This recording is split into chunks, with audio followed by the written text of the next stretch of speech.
दोस्तों, अगर आप और अच्छी नींद चाहते हैं तो हमारी प्यारी सी ऐप नींद को इंस्टॉल करें। इस ऐप पर आपको एक्सक्लूसिव स्लीप स्टोरीज़ मिलेंगी और आप बिना यूट्यूब प्रीमियम के भी इन स्टोरीज़ को बैकग्राउंड में सुन सकेंगे। इंस्टॉल करने के लिए आप हमारी वेबसाइट neend.app पर ज़रूर आइए और अच्छी कहानियाँ, स्लीप म्यूज़िक, कुछ टिप्स सुनने के लिए इस चैनल को सब्सक्राइब कीजिए। अगर आपको शांभवी यानी मेरे द्वारा कही गई और भी कहानी सुननी है तो कमेंट करके मुझे जरूर बताइए। लाइक, शेयर एंड सब्सक्राइब करके हमें सपोर्ट करें। नमस्कार, मैं शांभवी और आज आपको नींद के सुहाने सफर पर ले जाने के लिए मैं लेकर आई हूं मुल्ला नसरुद्दीन के कुछ दिलचस्प किस्से।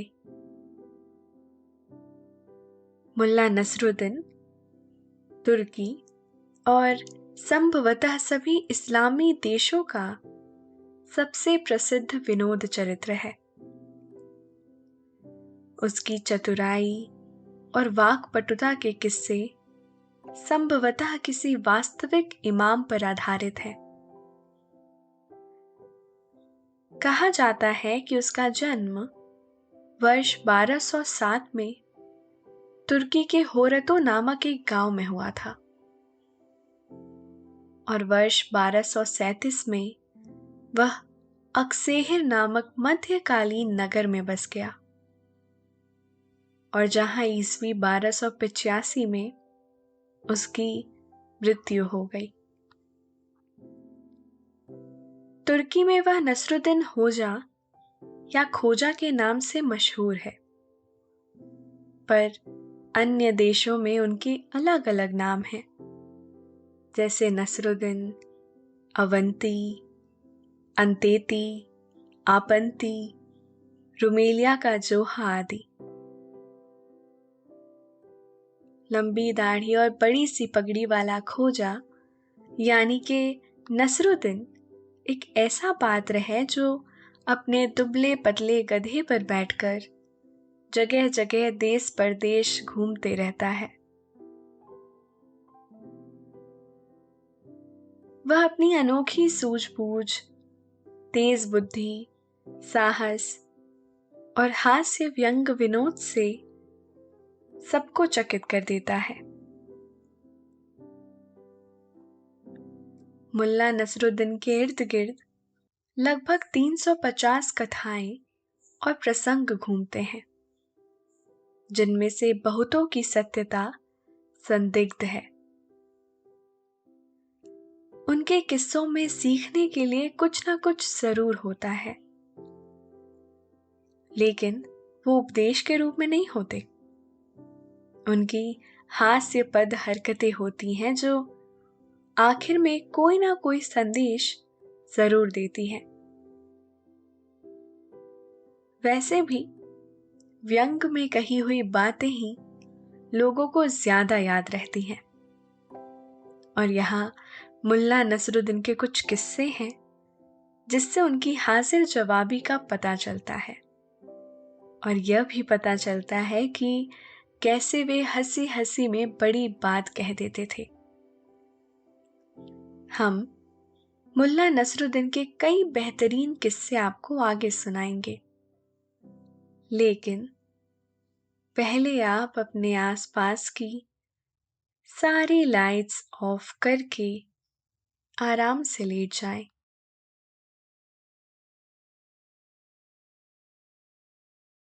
अपनी आंखें धीरे से बंद कर लीजिए। अब थोड़ा सा अपने शरीर को आराम दीजिए। थोड़ा और आराम दीजिए।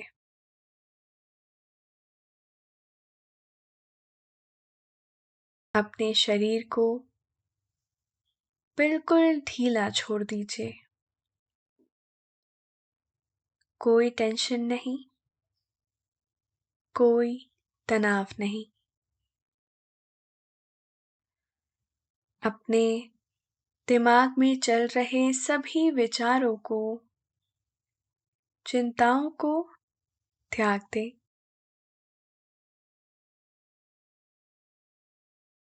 एक शांति सी महसूस करें। सारी नेगेटिव,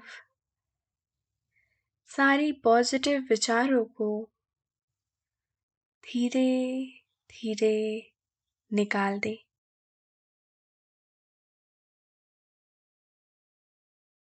हाथों को सीधा करें और अपनी कमर के साइड में रख लीजिए। अब अपनी सांस पर ध्यान लगाएं। इसको धीमे या तेज नहीं करना है। बस ध्यान देना है कि कैसे वो आपके नाक, गले में होते हुए आपके अंदर प्रवेश कर रही है और कैसे वो आपके गले और नाक के माध्यम से वापस निकल रही है। मन शांत, एकदम शांत होता जा रहा है। आप बहुत अच्छा महसूस कर रहे हैं। खुद को काफी हल्का फील कर रहे हैं। हर तरफ शांति है, सुकून है, खामोशी है। एक बार की बात है, मुल्ला नसरुद्दीन का एक दोस्त उनसे उनका गधा मांगने के लिए आया।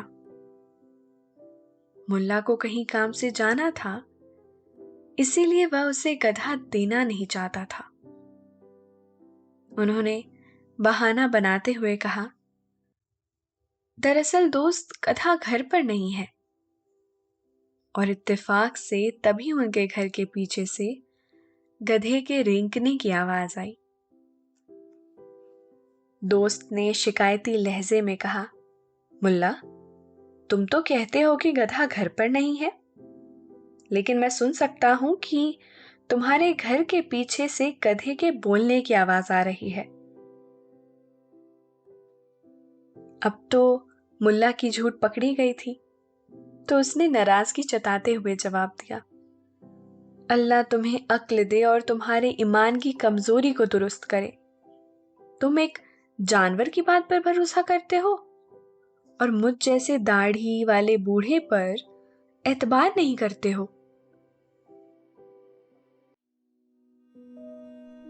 दोस्तों, अब से आप bedtime stories, guided meditations, relaxing music, इन सब का आनंद नींद ऐप पर ही उठा सकते हैं। मुल्ला नसरुद्दीन दुनिया का सबसे पॉपुलर कैरेक्टर है। उनकी पॉपुलैरिटी का अंदाजा इस बात से लगाया जा सकता है कि इस नाम पर कई देशों की दावेदारी है।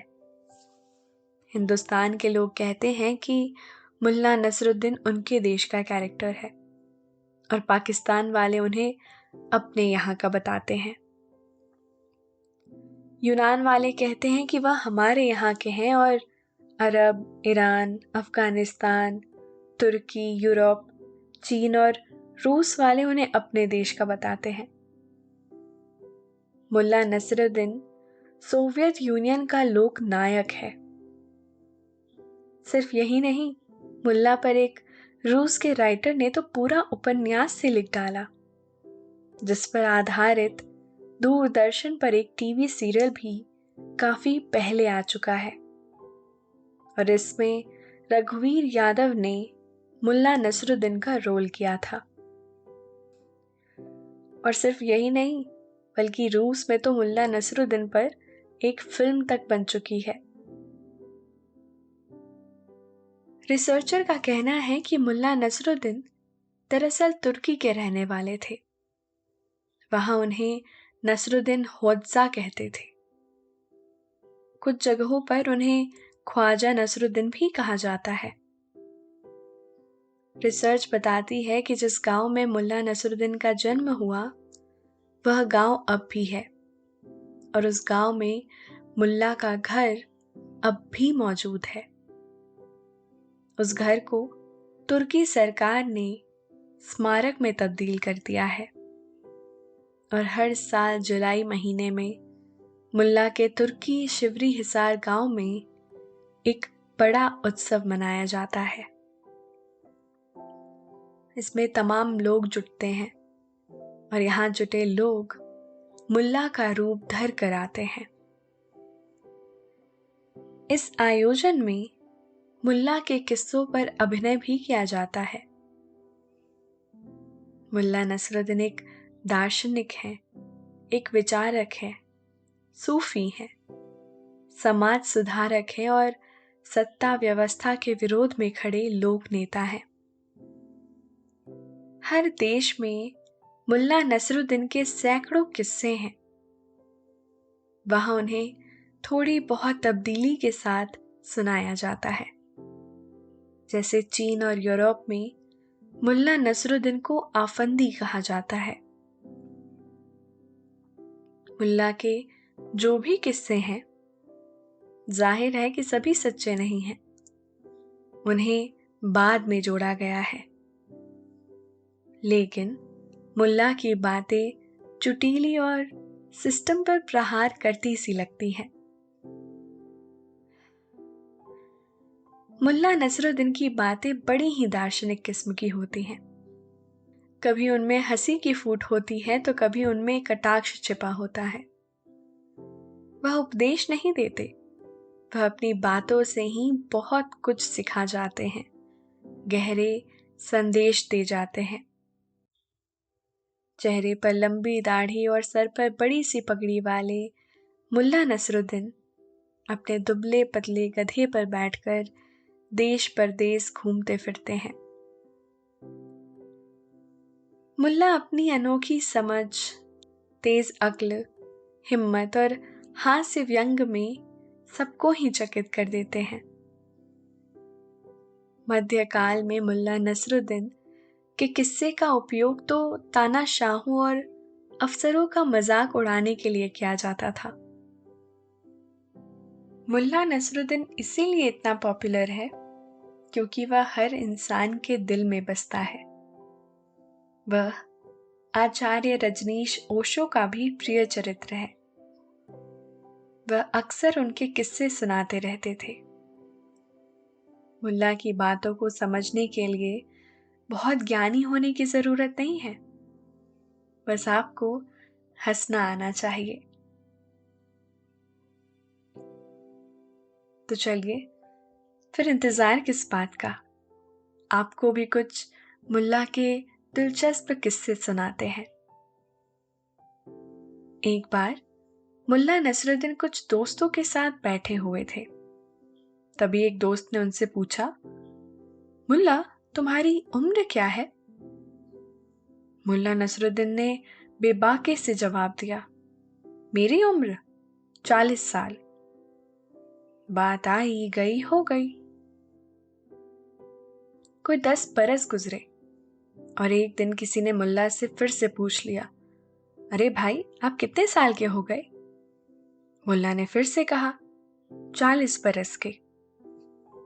अब जब यह बात पूछी जा रही थी तो वहां के कुछ दोस्त अभी भी मौजूद थे, जिनके सामने मुल्ला से 10 बरस पहले उम्र पूछी गई थी। उन्होंने मुल्ला को टोका और कहा, क्यों भाई मुल्ला नसरुद्दीन, तुमने तो 10 बरस पहले भी अपनी यही उम्र बताई थी। मुल्ला ने बहुत इत्मीनान से जवाब दिया, हाँ तो फिर तुमने सुना नहीं है कि आदमी को अपनी बात से कभी मुकरना नहीं चाहिए। एक बार हुआ यूं कि मुल्ला को शहर काजी से एक दस्तावेज बनवाना था। उन्हें पता चला कि काजी बड़ा ही रिश्वतखोर है। वह बिना नजराना लिए कोई भी काम नहीं करता। मुल्ला नसरुद्दीन ने पता लगाया कि काजी को क्या चीज सबसे ज्यादा पसंद है। मुल्ला ने कई जगह पूछताछ की और तब उन्हें मालूम हुआ कि काजी को शहद बहुत ज्यादा पसंद है। मुल्ला के दिमाग की अब बत्ती जली। मुल्ला नसरुद्दीन ने एक घड़ा लिया और उन्होंने उस घड़े को गर्दन तक मिट्टी से भर दिया। उसके ऊपर बची थोड़ी सी जगह में उन्होंने शहद भर दी और घड़े के मुंह पर उन्होंने साफ कपड़ा बांध दिया। इसके बाद घड़ा लेकर वह काजी साहब के यहां जा पहुंचे। दरवाजा खटखटाया तो काजी के नौकर ने दरवाजा खोला। उन्होंने कहा कि काजी साहब से मुलाकात के लिए आया हूं, उन्हें नजराने में शहद देनी है।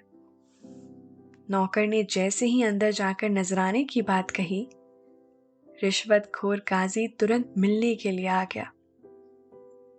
मुल्ला नसरुद्दीन ने काजी को शहद वाला घड़ा देते हुए कहा, हुजूर, आंगन के पेड़ में शहद की मक्खियों का छत्ता लगा हुआ था। ताजी शहद निकलवा कर बस आपके लिए ही ले आया हूं। अब काजी की खुशी का ठिकाना नहीं था। वो बहुत खुश हुआ और उसने घड़े पर बंधा कपड़ा हटाकर भी देखा कि कहीं ये मुल्ला मेरे से मजाक तो नहीं कर रहा। अंदर शहद देखकर वह बड़ा ही खुश हुआ। उसकी खुशी देखकर मुल्ला नसरुद्दीन ने तुरंत कहा, हुजूर, एक दस्तावेज बनवाना था। काजी ने खुशी खुशी तुरंत ही दस्तावेज बनाया और उस पर दस्तखत किए और पास ही रखी संदूक से मुहर निकालकर उस पर लगा दी। काम पूरा होते ही मुल्ला नसरुद्दीन वहां से तेजी से निकल लिए। मुल्ला के जाने के बाद काजी साहब ने नौकर से चम्मच मंगाया और शहद चखने का इरादा किया। उन्होंने चम्मच में शहद भरकर जैसे ही मुंह में डाला, उनका मुंह शहद के साथ ही मिट्टी से भर गया। वह चौंक पड़े। घड़े में उन्होंने कई बार चम्मच डालकर हिलाया और उन्हें तुरंत ही सारी बात समझ में आ गई। अब काजी के साथ इतनी बड़ी मजाक हो जाए तो वो अब ऐसे कहाँ रुकने वाला था। तो काजी ने तुरंत ही नौकर को मुल्ला नसरुद्दीन के घर भेजा और कहा कि उससे वो दस्तावेज मांग लाए। दोस्तों, अब से आप आपकी मनचाही दादी और नानी की कहानियों से प्यारी नींद की कहानियां सिर्फ और सिर्फ नींद ऐप पर ही सुन पाएंगे। तो इसी तरह हमारे साथ कहानियों के जरिए जुड़े रहने के लिए आपकी अपनी नींद ऐप इंस्टॉल करें।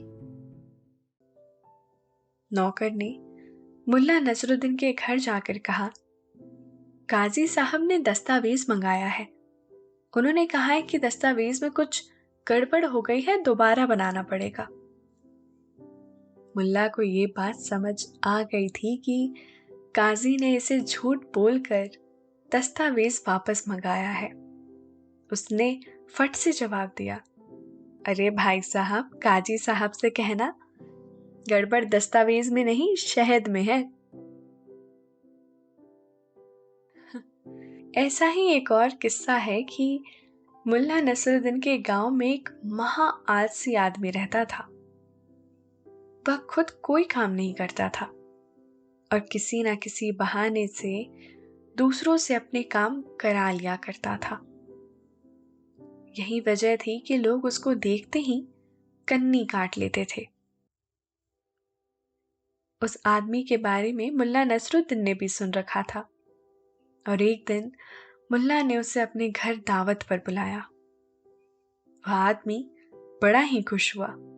उसने सोचा कि बहुत दिनों बाद दावत का मौका मिला है, जमकर लजीज खाना खाऊंगा। मुल्ला नसरुद्दीन की दावत के चक्कर में उसने एक दिन पहले से ही खाना बंद कर दिया ताकि जमकर दावत उड़ाई जा सके। दावत वाले दिन वह आलसी आदमी मुल्ला नसरुद्दीन के घर जा पहुंचा। बाहर पहुंचते ही उसने बड़े जोश से आवाज लगाई। तभी मुल्ला नसरुद्दीन बाहर निकला और उसका स्वागत करते हुए कहा, आ गए मेरे प्यारे दोस्त। उस आदमी ने बड़ी बेकरारी से कहा, अरे मुल्ला, जल्दी से खाना लगवाओ यार, बहुत जोर की भूख लगी है। मुल्ला नसरुद्दीन ने आलसी आदमी से कहा, माफ करना भाई, आज मैं आपको खाना नहीं खिला पाऊंगा। मुल्ला नसरुद्दीन की बात सुनकर उस आदमी ने बड़ी ही बेचैनी से पूछा, क्यों, क्या बात है? सामान तो सारा ही तैयार रखा है, बस एक छोटी सी चीज की कमी रह गई है। उस आदमी ने जल्दी से पूछा कि किस चीज की कमी रह गई है। मुल्ला नसरुद्दीन ने उस आदमी के कान के पास मुंह ले जाकर कहा, काम करने वाले 2 हाथों की। उस आदमी ने बेचैनी से कहा, मेरे तो अब इतनी ताप बची नहीं कि मैं घर वापस जा सकूं, कुछ पानी ही पिला दो। मुल्ला नसरुद्दीन ने उसे पानी ला कर दिया। उस आदमी ने कई कटोरा पानी पिया और तेजी से घर की तरफ भाग निकला, क्योंकि उसे ये समझ आ गया था कि मुल्ला ने उसकी फिरकी लेने के लिए उसे दावत पर बुलाया था और उसके बाद वह दोबारा कभी मुल्ला नसरुद्दीन के सामने नहीं पड़ा, और अगर कभी वह मुल्ला को आते देखता तो रास्ता ही बदल लेता। एक बार मुल्ला नसरुद्दीन एक बहुत सुंदर चमकदार पगड़ी लेकर दरबार पहुंचा। वह यह पगड़ी बादशाह को बेचना चाहता था।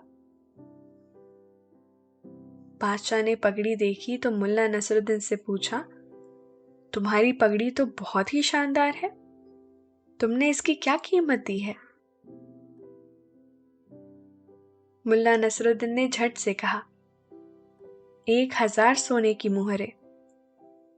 वजीर मुल्ला की चाल को भांप गया। वह तुरंत राजा के कान में फुसफुसाया, महाराज, यह झूठ बोलता है, कोई बेवकूफ ही इस पगड़ी की इतनी कीमत दे सकता है। बादशाह ने वजीर की बात सुनकर मुल्ला को टोका, मुल्ला, एक पगड़ी की कीमत इतनी ज्यादा कैसे हो सकती है भला? तुम ये बताओ कि तुमने इतनी कीमत क्यों अदा की?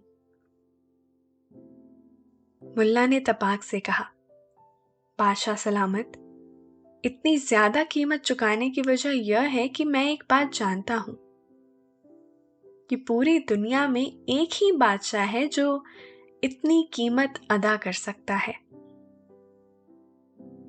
बादशाह मुल्ला नसरुद्दीन की बात सुनकर बहुत ही खुश हुआ और उसने उस पगड़ी के बदले मुल्ला को 2000 सोने की मुहरें दे दी। जाते हुए मुल्ला ने वजीर के कानों में फुसफुसाते हुए कहा, तुम्हें पगड़ियों की कीमत पता होगी, लेकिन मुझे बादशाहों की कमजोरी पता है। ऐसी एक दिलचस्प कहानी और भी है। मुल्ला नसरुद्दीन जितनी ही अपनी मजाकी रवैये में अच्छा था, लेकिन उसकी लिखावट उतनी ही खराब थी। पढ़ना भी वह बस थोड़ा बहुत ही जानते थे, लेकिन गांव में बाकी लोग इतना भी नहीं जानते थे। एक बार उनके पास गांव का एक आदमी आया। उसने कहा कि मेरे भाई को एक खत लिख दो। अब मुल्ला हमारे होशियार तुरंत तैयार हो गए। मुल्ला ने कागज और कलम संभाला और लिखने बैठ गए। वह आदमी जो कुछ भी बताता जा रहा था, मुल्ला अपनी टूटी फूटी लिखावट में लिखने लगे। कुछ देर बाद उस आदमी ने रोकते हुए कहा कि जरा पढ़कर सुनाओ कि क्या क्या लिख दिया है, मैं सुन लूं कि कुछ कहने से छूट तो नहीं गया। मुल्ला ने अपनी लिखावट पर गहरी नजर डाली और फिर पढ़ना शुरू किया। भाई, अस्सलाम वालेकुम। इसके आगे मुल्ला पढ़ ही नहीं सके कि उन्होंने क्या कुछ लिखा है। उस आदमी ने कहा, अजीब बात है, तुम अपनी ही लिखावट नहीं पढ़ पा रहे हो तो फिर इसे दूसरे कैसे पढ़ सकेंगे? मुल्ला नसरुद्दीन ने बेबाकी से कहा, सुनो मेरे भाई, मेरा काम है लिखना, वह मैंने बखूबी किया है। अब अगर इसे कोई पढ़ ही नहीं सके तो यह मेरी जिम्मेदारी थोड़ी है। दोस्तों, अभी आपने मुल्ला नसरुद्दीन की ये मजेदार किस्से सुने। आशा है आपको पसंद आए होंगे। अब आपको नींद आने लगी है। निंदिया रानी चुपके से आपके सिरहाने आकर बैठ गई हैं। वह हौले हौले आपकी पलकों को सहला रही हैं। आपकी पलकें बोझिल होती जा रही है। नींद आपकी आंखों में मध्यम मध्यम भरती जा रही है। आप पर नींद की खुमारी छाने लगी है। आपने अपनी आंखों को बंद कर लिया है और अब आप आहिस्ता आहिस्ता नींद की आगोश में समाते जा रहे हैं, समाते जा रहे हैं। शुभ रात्रि।